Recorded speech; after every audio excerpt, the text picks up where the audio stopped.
just tuning in, you're listening to Level Up Nation with myself, your host, Stacey Freer from the Dustin Pritchard Real Estate Team, joined with my co-host, as always, Dustin Pritchard. Hey, how's it going? Good. How are you doing?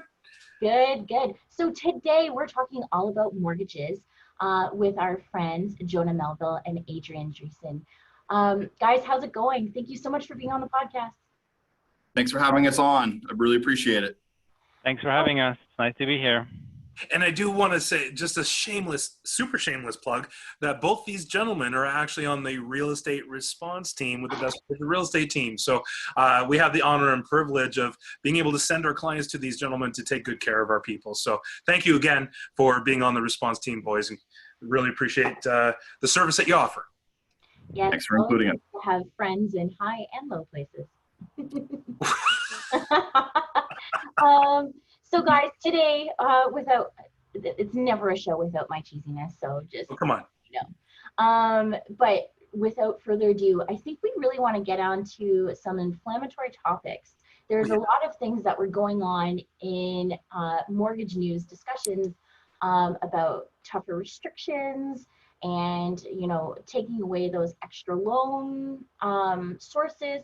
And then all of a sudden they just pulled it away. It was kind of like, they're like, no, we're being tough. And then they're like, oh, well, maybe not. So guys, let's talk a little bit. It's a little confusing for the consumer out there, right? Like, it's really confusing. Like, here's a whole bunch of stuff. Wait a minute. No, you can't. We're going to make it so that it's hard, right? We got to make it easy. And we got to make it hard. So what's the deal? Well, CMHC came out and made some adjustments to what sort of files they're going to approve. Right. They've reduced their qualification ratios and guidelines, so making it a little bit difficult, asking for probably a little bit better client profile, better credit score, and a little bit easier for them to handle payments, so to speak. In my opinion, this was a rebalancing of their portfolio. They are responsible for insuring 50% of the mortgages in Canada. And the other two insurers are at about 35% and 17%. Each one of them kind of takes a little bit of market share from each other. Okay. And so they did have an agenda. Like, the way it came out was because CMHC, a lot of people think CMHC is the insurer and that's the only option. So when they made those changes, it scared the crap out of a lot of buyers, right? Because they're thinking that this is true across the board for everybody. It definitely did. And I think the big thing was that this didn't come from the government telling them that they had to make these changes. This was an internal CMHC policy.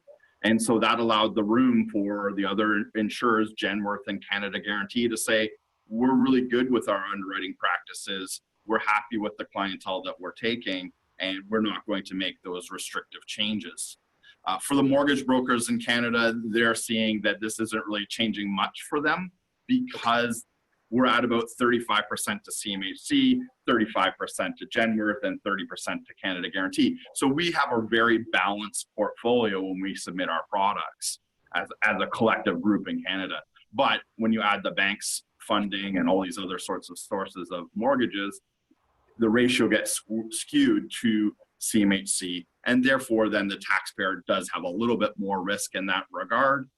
But I think they're really just looking at rebalancing their portfolio, letting the other two companies take on more of the risk that's out there right now. Jonah and Adriaan, which company are you with again? I just want anyone who's listening out there to know specifically who your lenders are. Yeah, so both of us are with Dominion Lending Centres, which is Canada's largest and most successful mortgage brokerage. And we're independent contractors, and we help consumers find the best finance solutions for their mortgage needs. Now, I'm so glad that you said that, and there was a method to my madness. And the reason why I said that is because I'm working with a lot of buyers right now, and they're having a lot of struggles going directly through their mortgage person and the bank. Why is it, in your opinion, do you find that people are having such a hard time going through TD or CIBC or Scotia BMO as opposed to going through a mortgage broker and getting those great rates and approvals instantly? Approvals at the very least, right? Yeah, I literally had a person saying, well, I can't even get in to see my mortgage person until like 4 days later. I'm like, are you kidding me? Call my guy.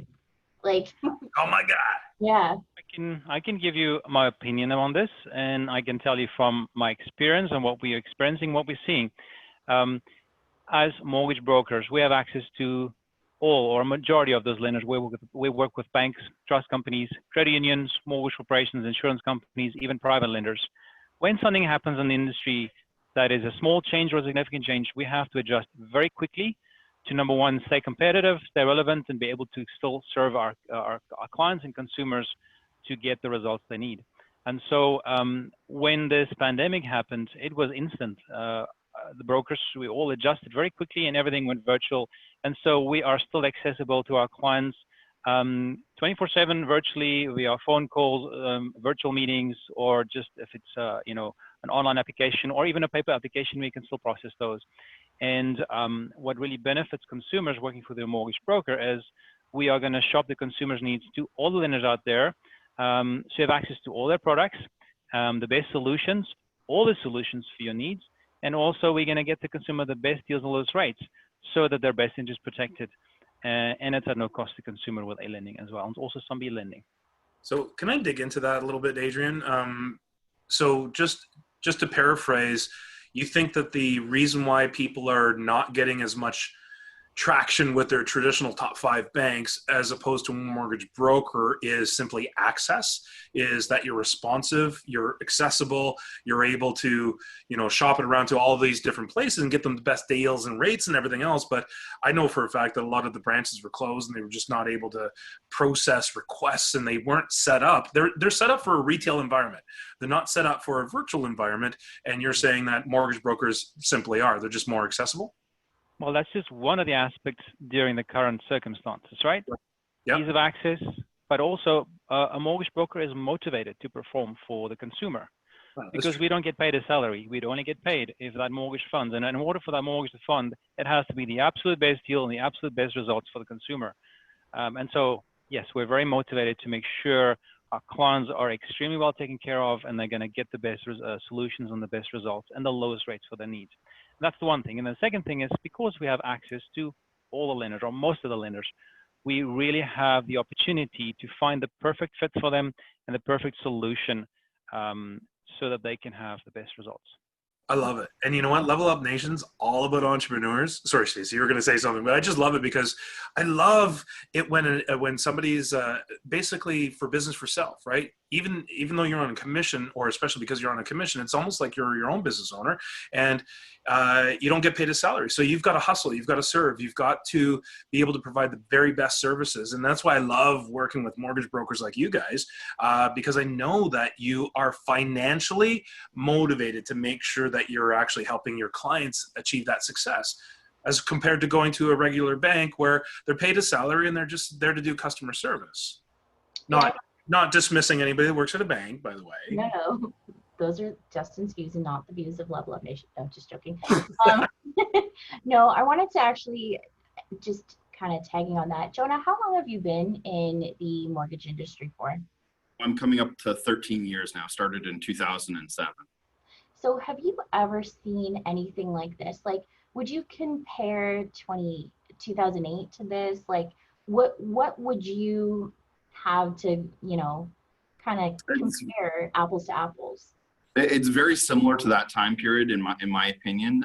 The big factor right now is consumer sentiment and the confidence in what's going to happen going forward. And there's a lot of uncertainty. There's uncertainty from the government. There's uncertainty from people's employers. There's uncertainty in terms of what the market's going to do. So that's what people are overcoming in their heads. And what we're seeing right now is that the confidence is coming back strong. So we're seeing a lot of sales right now in our office, and we're seeing great rates. So people taking advantage of that and securing their housing if they don't already own. And there's also a lot of people that are taking the advantage of the opportunity to move up. Maybe they just got tired of looking at the same 4 walls for the last 3 months, but they're taking advantage of the options and opportunities that are out there. And a lot of qualified realtors leading them to find those properties. And my other question was, do you find a lot of people are pulling equity?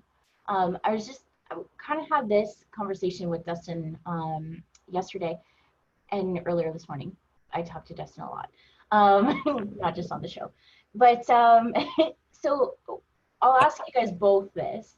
Do you find a lot of people are maybe taking out that equity in their home? For anyone who is listening, if you've owned your home for 10 plus years, you are potentially sitting on a gold mine of cap, and you can actually lend from your own home rather than from a bank. So if you want to do those renovations to increase the equity in your home, pay off some debt, this is something that you might want to consider to do now, especially with those lower rates. Is that not correct? It is a great opportunity for that. We're seeing a lot of people refinancing homes and getting a very substantial down payment for their next purchase, and possibly turning their property into a rental, or doing some sort of arrangement where maybe they're having a family member move in there. So it may be that the children taking over their existing home and they're moving up into a bigger home or a more appropriately sized home, and helping their child buy a property. So there is a sort of like pooled approach. We're seeing that a lot more, where parents are refinancing their home to give down payment to their kids so their kids can get in the property market. A lot of times that's a situation where their children need that additional help to make home purchasing a possibility. Unfortunately, our generation, we didn't get offered a bunch of factory jobs. Right. That permanently are going to be there forever, right? And just, we haven't seen the incomes rise to the same level that the housing market has grown, especially in the last 3 years. No. You know, and that's a barrier to entry for new homeowners coming in, because the pricing is so high. Now the interest rates are low, which is great, but that down payment is still a big killer for them, right? So I'm seeing, like, my last two clients, they refied out of their existing. One moved up. They moved up into a better house and they rented out their existing, right? Because they're first-time home buyers. House was there for like 5-6 years. They've grown and they now want a bigger house, and they're just renting out their existing home, and they didn't have to sell it because they had all that equity sitting in there. It was awesome. Yeah, and it's not Level Up Nation if we're not giving some sort of level up advice. And one of the things that I've been really kind of chomping my teeth on is, because I got forced to rent, which is kind of like, as a real estate agent, like a huge thorn in my side right now. But starting over from scratch, I have to reestablish myself as an independent salesperson for apparently 2 years in the eyes of the government and mortgage beholders. So one of the things that my squirrel brain has been doing is, I don't understand. Like, there's a lot of people that they have to rent again because they did go through divorce, or they did go through some sort of like life-changing thing where either they're in their 20s or they're in their 30s or approaching 40 and renting. Don't know anyone like that. But anyway. You'll do fine. It's okay. You'll be fine. So one of my things is, if you have parents or you have grandparents who have owned their property for years and years and years and are mortgage free, why aren't they investing in you, the renter, in a property? Because I'm just looking at it and I'm like, if I'm paying $1,300 a month for rent I'm giving to someone else, I'm like, why shouldn't my parents or grandparents be pulling some of that sweet ass equity out and investing into a property? Because, and there's such an old mentality I find with the other generations where they're like, no, RSPs, that is a safe investment. I'm like, have you seen the returns? Have you seen the returns, people? Like, did you see that? Did you see what people did? You mentioned RSP and they both made a face. Did you see that? Like, oh. Yes. But that's the thing, like, if you think that investing in stocks and RSPs and TFSAs are such a great investment, put your money in real estate. There's a person, I literally just was doing a deal. They bought a condo 10 years ago for 60 grand. They're selling it for 300,000. You want to talk about some sweet retirement fund? Do that. Or how about you buy that for me and then rent to own me? Buy it for me, then I'll rent to own it. Because it's a win-win-win for everybody. So I just wanted to say to anyone who's, and you can do that, right, guys? Like, I'm not like off base thinking that that is a great idea for someone to What do you think? Well, Stacey, you're right. Real estate is probably one of the best long-term investment decisions you can make. Real estate has historically always been a very strong way to protect your wealth. It's a great hedge against inflation, has always outperformed inflation. And inflation is going to be there as long as this current financial system is in place as a tax to us as consumers, because it's a debt-based money system without being backed by anything that's solid except that it's paper, it's a currency, right? And it's based on consumer confidence. And the more money they print, especially now during this pandemic, sure, we'll see a deflationary period, but what we can expect in the future, maybe 6, 12 months from now, a year, maybe longer, is inflation, even potentially hyperinflation. And having real estate is a great way to protect your future wealth that way. Now, I understand where you're coming from. We see this struggle and the problem every day with especially first-time home buyers, but also people who've had significant impacts or changes in their lives and they have to start anew and start out afresh.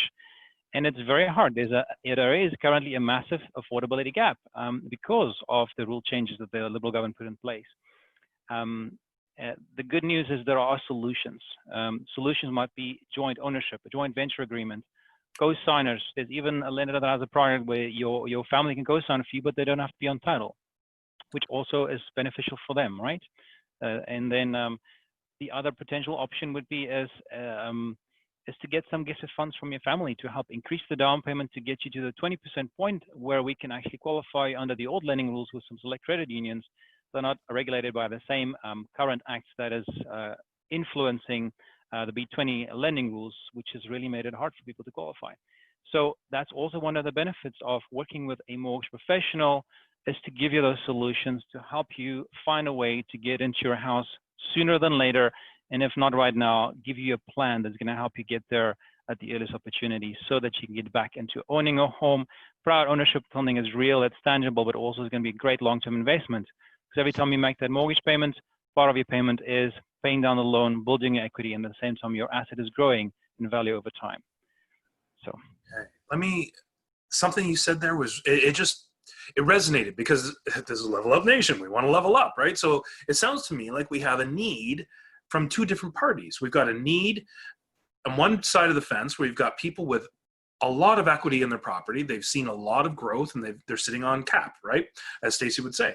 And then you have on the other side of the fence, you've got all these people that want to get into home ownership, but the down payments are too significant, or they're just not able to get the income together to make it happen because the prices have increased, right? So do you guys marry those people together? Do you take people's equity, help them refi, take their cash and give mortgages out to other people? Are you able to help people get nice returns on their investment, but also make home ownership more accessible to first-time home buyers? There's definitely programs out there. We do second mortgages, first mortgages as well, if there are investors that have funds that they want to lend out, and returns can be anywhere from 8 to 14% depending on the project. So it's all related to the client credit score and what's going on with their life and those sorts of factors. Nice. So if I was going to give you money to loan out to people, what kind of return on investment could I get? Well, at the higher end, for $10,000, it'd be $1,400 a year return on $10,000. So $100,000 of money for a mortgage would be $14,000 So you're talking about a 14% return, and that's for seconds? Is that for second mortgages? Yeah. Okay, what about first mortgages? They range depending on the client profile. They can go from 6% to 8%. Okay. If you wanted to give it away for less, then you could, but that's usually a more secure position. So you usually give a bit more discounting on that. Yep. And you really, if you're going to lend money in the private market, you want to have a really good exit plan. How are you going to get your money back should things go wrong? And how are you going to get those payments should things go wrong? And how much is that going to cost you? So that's sort of all the factors we look at when we're helping people decide if they're lending out money as a second mortgage. Myself, I think that buying investment properties with that capital is probably the best thing you could do. Have someone else pay it by rent and just let that grow over time. And then, Dustin, your team, you guys are great at finding those properties. Stacey, I know you're going to be able to hunt out some great deals for people where they're going to be able to build equity, have someone else pay for their investment. It grows and their mortgage shrinks and they own a piece of actual real property, like Adriaan said. I It's just not showed a student imaginary. rental this morning. Exactly that. I was showing a student rental this morning. That's exactly the situation. Exactly the situation. Well, Yeah. another thing too, I wanted to talk to you guys about. I'm not sure what the logistics are on this, but when I was running my own company, we had a surplus of 70 G's one year, and which is always nice. If we would have taken that and invested it in our business's name, does that help with our taxes at all? Do you guys know? Or is that more of an accounting question? Sorry, if you took your retained If I'm a earnings and you small- wanted to invest that, is that what you're Yeah. asking? If I'm a small business owner and instead of keeping my surplus in my bank account, if I choose to create an umbrella company or I choose to purchase this on behalf of my company, would that help me Offset your diversify? taxes. Yeah, diversify my Yeah. portfolio, but also offset my taxes. Do you like? Absolutely. Do you guys Yeah, have that? you can certainly create a holding company and use that to buy real estate. Just keep in mind that whoever is going to be owners in the holding company will be guarantors on the mortgage as well. So, but yeah, you can do that for sure. Cool. That's neat. So there you So guys if you're have it. sitting on cash, we can help you. Yeah. You want to invest it? Hey, a couple of good realtors here that would really love to help you out as well. And we can definitely find you some sweet deals. And these And gentlemen mortgage can get you a mortgage for it. Yeah, absolutely. All right, guys, thank you so much. For anyone who just is tuning in, you're listening to Level Up Nation, and we've been talking all about mortgages. We've been talking about some of the stuff that's been going on recently with changes in mortgages, changes in lending.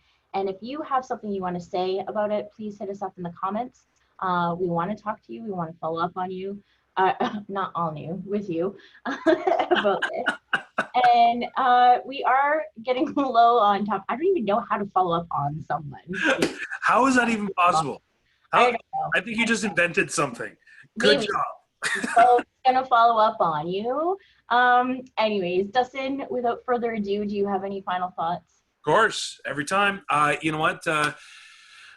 For those of you who are thinking about getting into the property market, and maybe you went to your bank and your bank said no, there is other ways to get you financing. There's other ways to achieve your goal, because one of the best ways to level up your life, level up your business, level up wealth is through property ownership. So if you are wanting to get into the market, or maybe you own a home, you want to get into a second home or a rental, or if you want to take out your equity, give us a call. We'll help you out. We'll get the boys working for you, and we'll get you sorted. So don't just look at CMHC and their scary news and say, oh no, the sky is falling, so I can't do it, because people are buying properties all the time right now. The second thing is, if you're sitting on a little bit of wealth, you're sitting on some cash, there's really great ways to invest that money into property that helps you level up as well without actually having to buy the property yourself. You can give loans, give mortgages, and there's a ton of tax breaks that you can do. We will have an accountant on the show to talk about all the tax breaks that you can achieve with buying property. Absolutely. All right, there you go, lunatics. We just taught you how to own that. Thank you so much, Jonah and Adrian, for being on the show. Thank you too, Dustin, as always. Oh, you're welcome. It is my pleasure. Thanks for having us. Thank you so much for being on the show. And for anyone who's been listening or watching, we will see you or talk to you later. Bye. Actually, and you know what? If you've been thinking about it, if you've been watching the show, and those of you who've been watching the show in Europe, hey, what's up?